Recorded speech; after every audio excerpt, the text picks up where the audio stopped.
Yo, what is going on, everybody? I am Canada's Own, and today we're taking a step away from the 2K videos. We've done a whole lot of rebuilds. The playoffs are coming to a close. You're down to the final few games of the conference finals. Then you'll be in the NBA finals, and then you're done for the season. And with that, I wanted to try something here. Baseball is my favorite sport by a mile. It beats out hockey, it beats out basketball, it beats out football, it beats out everything. Having been super invested in the Tigers series we did last year, and with the success of my Tigers this year, I've been super into watching baseball, playing MLB The Show, keeping up with baseball. I've been doing fantasy this year, which I've never done before for baseball, and I'm having a lot of fun with that. And I've been watching other teams that were in a position like the Tigers were. Torque just struck out. And a team that comes to mind when I see a young, rebuilding, struggling franchise with a little bit of a refusal to spend money in given moments, I see the Pittsburgh Pirates. They have a superstar, not even in the making anymore. Paul Skenes is very clearly one of, if not the best pitchers in baseball, and certainly one of, if not the best pitcher in the National League. They basically have two young pieces who you would consider valuable. Maybe three, but Jared Jones did just go under the knife for Tommy John, so who knows what happens when he comes back. But we'll say three for the sake of good recovery. We wish him well. Obviously, you never want to see a guy fall at that age and so early in a successful career to this point. But Oneil Cruz, kind of just a strike him out, hit him out player. It's either over the fence or it's in the catcher's glove. And, I mean, it works. He's a 20-homer guy last year. He batted .260. And if he's going to bat .260 and he can slug a .450 to .500, he'll be a star. If he can sit in this .800 to .850 OPS range, he's going to collect his all-star nods. He's going to hit 20, 30 homers this season. And I think he'll be fine in Pittsburgh. But other than that, like, you've got Joey Bart, who's having a revival season in Pittsburgh. Now, problem is it's Joey Bart, and he's 28 years old already, so you're just getting what you're getting at this point.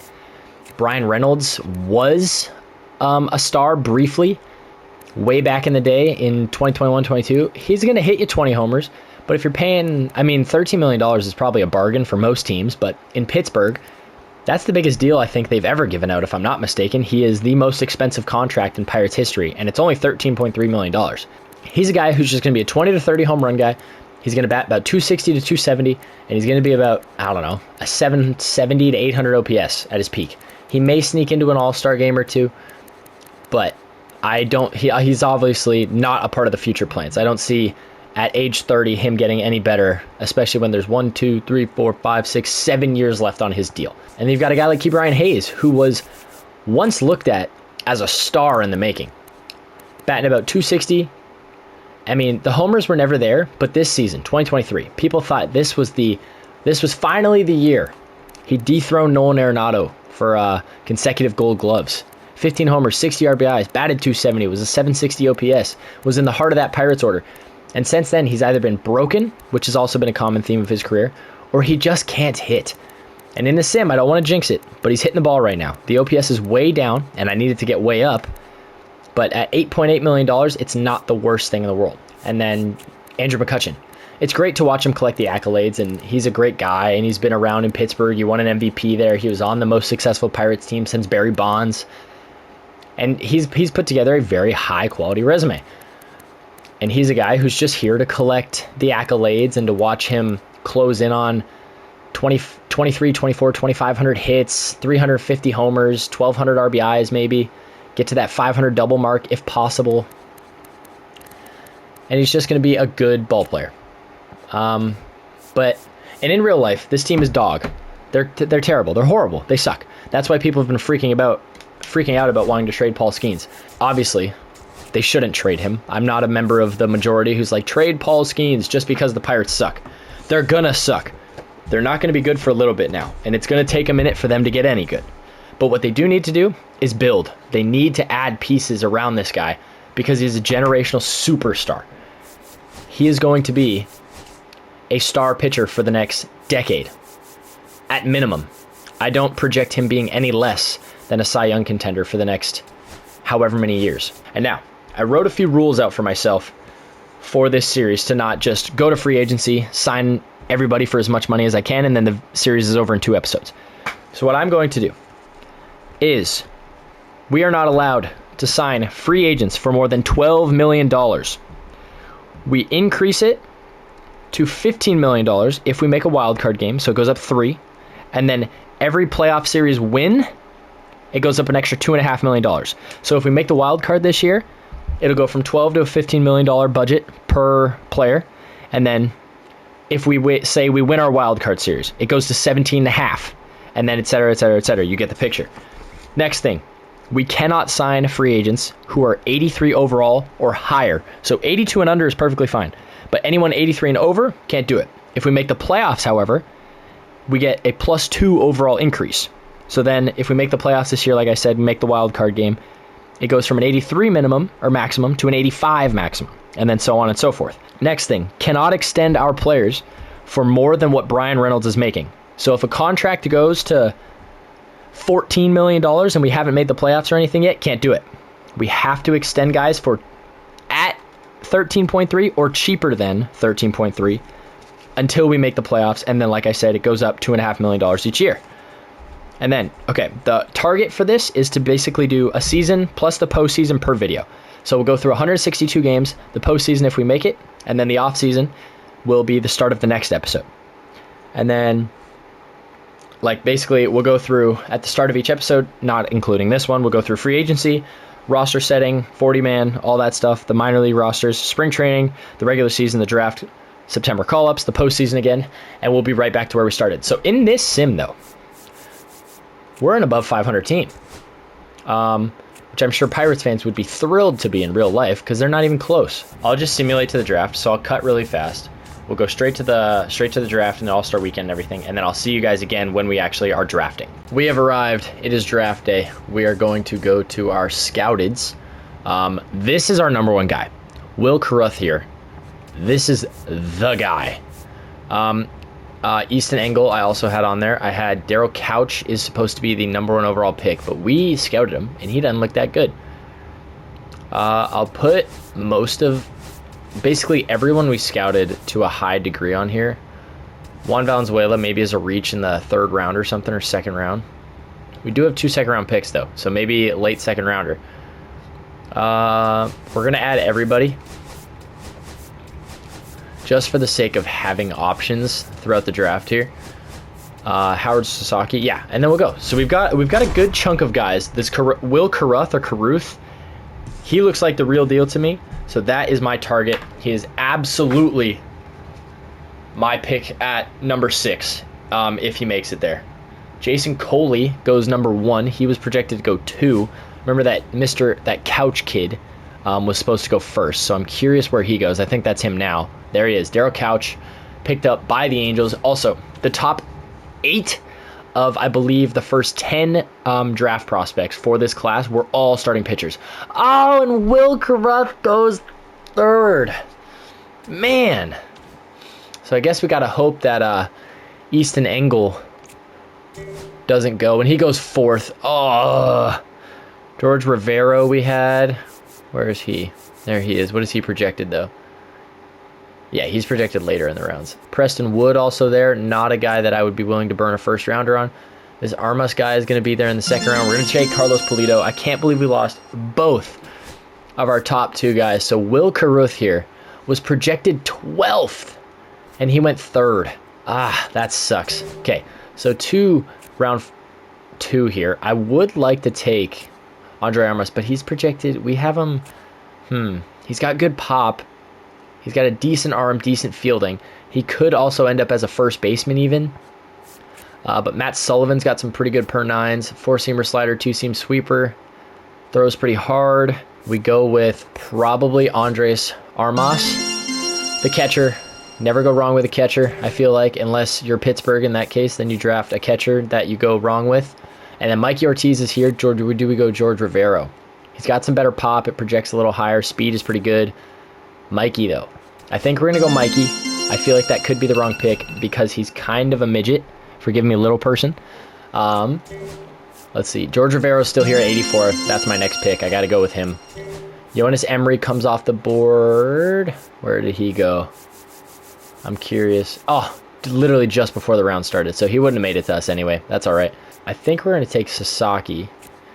Projected 120. We have him 158 though. Let's take him. Why not? He's on our board. Feel like might as well try and get some guys that we actually scouted here. Let's take a flyer on Gustavo here, even though he opted out of his exam. Relievers, Vern Hunter. Ryan Telshaw is still there, and so is Will Hagen. This guy, 6'4", 200 out of Alabama. We're going to take Vern Hunter. That's a sick name as well. All-Star voting, I'm curious, do we get Paul Skenes? Merrill Kelly from the Diamondbacks is going to get himself an All-Star nod. Paul Skenes, though, 7-5 this year. 154 Ks in 131 2/3 innings. 2.94 ERA, obviously.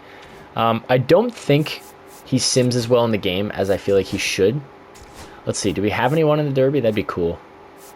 We do not, but Aaron Judge, Shohei Ohtani, Alex Bregman, Riley Green with 27 bombs. Love to see that. All-Star voting, though. Damn, they had 1 million. They had 6 pitchers get in for the starters. Paul gets in there. Good to see. Relievers, Tristan Beck. Dennis Santana is well out of the bullpen. Arguably 30 saves. Jeez.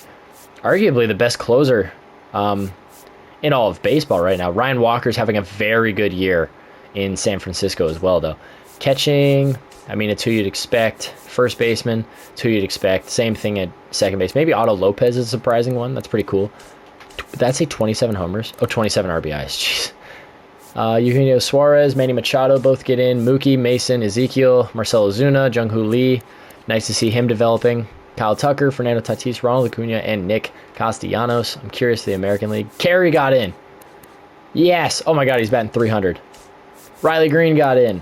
Batting 312. Yes. Corey Seager, Bobby Witt, Josh Smith, Rafael Devers, Isaac Paredes, Miguel Vargas. That's pretty cool. Oof, he's the participation one. Glaber got in too. Holy cow, that's 3.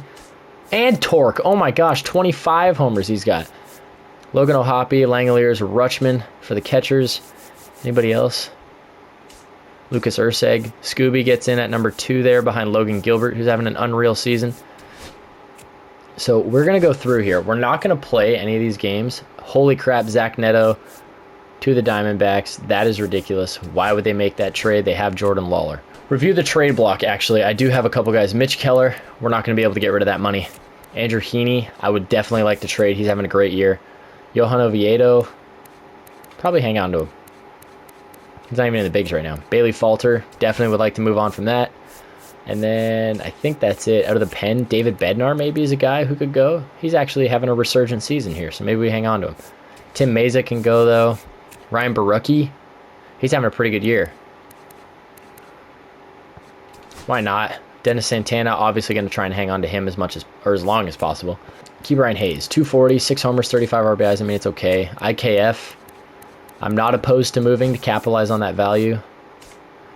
Matt Frazier, Nick York, Nick Solak. Wow. Was he on that Texas World Series team? He was not. What do we think? What do we think? Probably not. Center field, O'Neal Cruz, obviously. The average is much, much better than it was before. Holy crap. 18 homers, though. I'd like to see that. Sawinski, not opposed to moving on from him. Brian Reynolds, obviously going to keep him around. We paid him the most, so we got to keep him around. Andrew McCutchen, he's having a decent year. Batting 270, 770 OPS. I don't mind that at all for him. Yeah, we'll keep him. Why not? Contract extensions, we can re-sign Paul Skenes. But we can't do it yet. That's the problem. Yep, can't do it because he's too expensive. It's got to be under that $13.3 million threshold. And it does not look like we're going to be able to get that done. Unless we did like a 2-year bridge deal, which I don't want to do with him. O'Neal Cruz, I wonder how much he wants. Oh, man. But again, still plenty of control on him, so we don't have to worry about losing these guys. Dennis Santana is a reliever. I'll give him more security. Actually, 33 when he's done. That is pretty old. Oof. Do we believe in Dennis Santana that much? I think we do. So here's what we'll do. Is let's take a guy like Andrew Heaney and a guy like Joey Bart. 13 million bucks. Let's see if we can get us a first baseman here. Drake Baldwin is a guy who somehow ended up in Tampa Bay. I'm going to take advantage of this Drake Baldwin deal here because they've got Danny Jansen. They're paying $8.5 million. Drake Baldwin should be in Atlanta, and I'm going to say the Rays, with 4 major league catchers right now, don't need him. And they'd much rather have a platoon between Danny Jansen, who can hit the ball really well and is a great defensive catcher, and they can take an offensive heavy catcher in Joey Bart, who is still a solid backstop there as well. They get to add Andrew Heaney, who's having a crazy season, to Rasmussen, Shane McClanahan, Shane Baz, Taj Bradley, Ryan Pepio. You have a perfect 1 through 5, and you can put Andrew Heaney as that 5th starter range, or he can be in long relief. We're going to make that move. We're going to pick up Drake Baldwin. I think he's going to be an excellent catcher here. I am curious if we can move on from a guy like Adam Frazier for maybe a shortstop prospect. Like, okay, obviously not any of these guys. Josh Kasevich. Oof. Chase Mydroth, maybe, from Chicago. I will also give you Alika Williams. Beautiful. We're going to pick up Chase Mydroth, who just made his debut the other week in Chicago. And then we're going to try and move IKF for, ideally, a starter, because we're just going to need a guy who can come in and just pitch for us. And maybe we take a flyer on a guy like Ty Madden from the Tigers. Give him IKF, who's going to come in and play short. He can back up McKinstry and Sweeney. Javi Baez is no longer there. I don't know what they did to Javi. Interesting. Where the hell is Javier Baez? Still have the same team otherwise. And maybe see if we can pick up a guy like Jason Foley as well to come into the bullpen. Foley and Ty Madden for IKF. We're going to do it. I'm going to rip off my Tigers just a tad here. No, I'm going to release Tommy Pham because I could care less. Then we go to the starting pitchers. We go Johan Oviedo. Add him to the 40-man. Get him to the majors. There we go. Let's look at the rotation here. It's going to be Oviedo over Mlodzinski, I think. Yeah. Because then otherwise, Jason Foley does not need to be there. Put him in the mid-relief, possibly. Caleb Ferguson. Let's do this. Barucki, Foley, Santana, Ferguson, Wentz is horrible, Stratton, Bednar, Braxton Ashcraft in long relief. Ty Madden is going to be our number 3 starter in AAA. And then we go to our lineups. Now we don't have... So our shortstop is Liover Peguero for now. Or no, Chase Mydroth, forgive me, for now. He's going to play short. We're going to have Drake Baldwin catching. We're going to make Henry the DH. We're going to put Kutch in left field. We're going to let him play. Baldwin is not going to lead off, though. As good as he looks as a leadoff man. We're going to let Nick Gonzalez lead off. We're going to bat Baldwin 5. And we're also, actually, we're going to bump Mydroth up as well to that 6 hole. Those are the young guns in the lineup. It's Baldwin and Mydroth, both under 25 if I'm not mistaken. Both under 24, actually. They're both 23. And then I think we're good there. And then same thing here. Drake Baldwin into that catching spot. Doesn't hit lefties as well, so we'll drop him down a tad. Put a guy like Ke'Bryan Hayes in there. And then bring in Chase Mydroth. We are going to DH Peguero, I think. Actually, we're going to DH Henry Davis against lefties, because... And then here, let's put... What does Liover play? Back up second base. What do we think? What do we think? I got to play Mydroth Baldwin. Kutch, honestly, he's been really good. He hits lefties. I think for the sake of development, maybe we put Peguero at DH. Move Reynolds to left, because he can play it. Kutch out of the lineup for Henry Davis, who plays right. And then we rock with it like that. And then we have Kutch, Triolo, Sawinski off the bench. You can look at our draft picks. I believe we can... Oh, we can't sign yet. So that's a good little pre-deadline move for us. AA can figure it out, do whatever they want. Perfect. Data sign draft picks. Let's look and see if we can finally sign Polito here. If I can get him at $7 million. Oh, he does not mess with us. Hey, we get Mikey Ortiz. There we go. All right, let's hope we can get the other two before the deadline is. Tigers want to offer us a trade. That's an unrealistic trade. We're not going to take Matt Manning from them. I still think there's a little bit of belief in Matt Manning there. Henry Davis for Ryan Clifford. Whoa, hold on here. Hold on here. I'm making that move. I'm gonna send Clifford to the minor. You know what? Give him all the opportunity in the world. Why not? I'm gonna DH him here. I'm gonna DH him every day. We're gonna keep going though. And then once we get done with this, auto fix the lineups, whatever.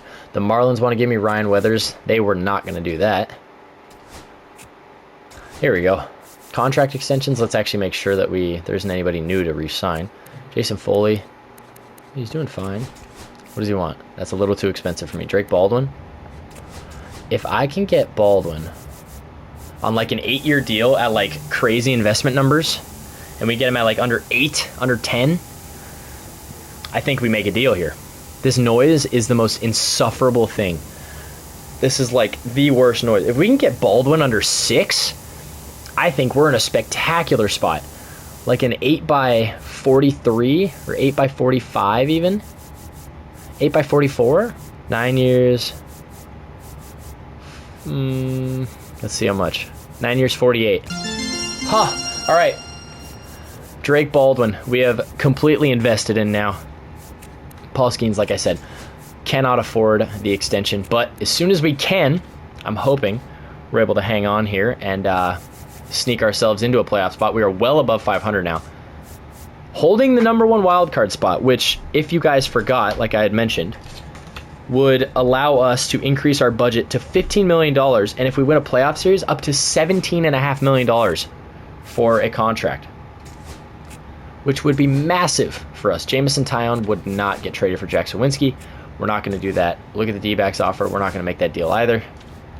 We have a day to sign draft picks here. Don't know if it's the deadline yet. Let's just go up. He declines it again. Come on. This guy just does not want to sign with us. We're giving him what he wants. We're going to go past the trade deadline unless Jameson Taillon. I don't want Jameson Taillon. It's the deadline to sign draft picks. We've got to overpay. Let's go with Howard Sasaki. We don't get Sasaki, so he's gone. Vern Hunter. We don't get Vern either, which sucks. And then Pulido, 7.5, and he declines it. So I guess we're picking number 6 again next year. So screw Pulido, I guess. What a jerk. All right, we're going to sim to the end of the regular season now. We're going to go back basically to the final few games of the year. And I'm going to check back in with you guys right before the playoffs so we can look at awards and final season stats and everything. And then maybe go through a wild card series. As you may see, 84 and 77. But look at this. After the All-Star break, lose 4 in a row. Lose 2 in a row. Lose 3 in a row. Lose 2 in a row. Lose 3 in a row. Lose 1. Lose 4 in a row. Down the stretch here. 5 in a row, forgive me. Lose 1, win 1. Lose 4 in a row. Win 2, lose 1, win, lose 3 more. Win 4 in a row. Win 5 in a row. Lose, win, win. We're here to the final game of the season. We collapsed in the second half this year, and it is going to cost us our wild card spot. We were right there. And it doesn't matter if we win. The Pirates will finish 85 and 77, just outside of a playoff spot. And unfortunately, I wish I could show us standings. There we go. NL wild card, we finish 2 games back of the Giants and the Phillies, collapsing, falling just short of a massive increase in the budget. League leaders for the year. We had Paul Skenes lead the league in strikeouts and pitching WAR, it looks like. I'm curious, awards-wise, Paul Skenes, Cy Young. Rookie of the Year, Drake Baldwin. Love to see it. Shohei gets an MVP. Cy Young, he finishes 3rd. I mean, it's going to come with the wins, I feel like. Batting title, we weren't even close. Bo Bichette ended up in Milwaukee. Reliever of the Year, Jeremiah Estrada's pretty great. Matt Strom, Camilo Doval was crazy. Drake Baldwin, 269, 11 homers, 62 RBIs, a 700 OPS. As that slugging and that power increases, he's going to be great. I think he's an excellent investment for us. Did we get any gold gloves? Spencer Horwitz picks himself up a gold glove at first base here. Love to see that. 30 homer season from Spencer Horwitz. He had an unreal year. He was great. I'm glad we picked him up cheap for the next 4 years. Anybody else? Brian Hayes picks up another Gold Glove. That's his second. He has a better year, 260 average almost, 660 OPS. We got to get him to put the ball over the fence just a few times. Even if he only did it 15 times a year, that would make him an 800 OPS guy, 750 OPS guy. Any Silver Sluggers? I severely doubt it. Not even close there. Only thing now is to go through the postseason. I guess we can see you got Detroit and New York in the ALCS and LA and Atlanta in the NLCS. Let's see, a 3-2 lead for both the Braves and the Yankees. Yankees-Braves in the World Series. It's 1-1 after 2. It's 2-2 after 4. It is 3-3. Oh my goodness. My money's on New York. And the Yankees finally get it done. They get the ring that they have been chasing since they picked up Aaron Judge. World Series MVP Oswaldo Cabrera. What a time to come alive. Postseason MVP goes to Michael Harris in the National League, Aaron Judge in the American League. They get their World Series. We fall short of the playoffs, which means in the next episode in free agency, we're going to be pretty handcuffed. And that is not what I want, because I want to win and I want to do it soon. So with that being said, that is going to do it for this one. I want to thank you guys so much for watching. I hope you guys are as excited as I am to kind of bring some new content to the channel, especially baseball related. As I said, is my favorite sport. So if you guys are interested, let me know. If not, I mean, we can let this series die after an episode or two if nobody's interested. But who knows? Maybe I'll keep recording these just for the sake of having a little fun. So thank you guys again for watching. Don't forget to like and subscribe. Remember, I upload new videos every Monday, Wednesday, and Friday at 5 p.m. PST, and I will see you all in the next one. Peace.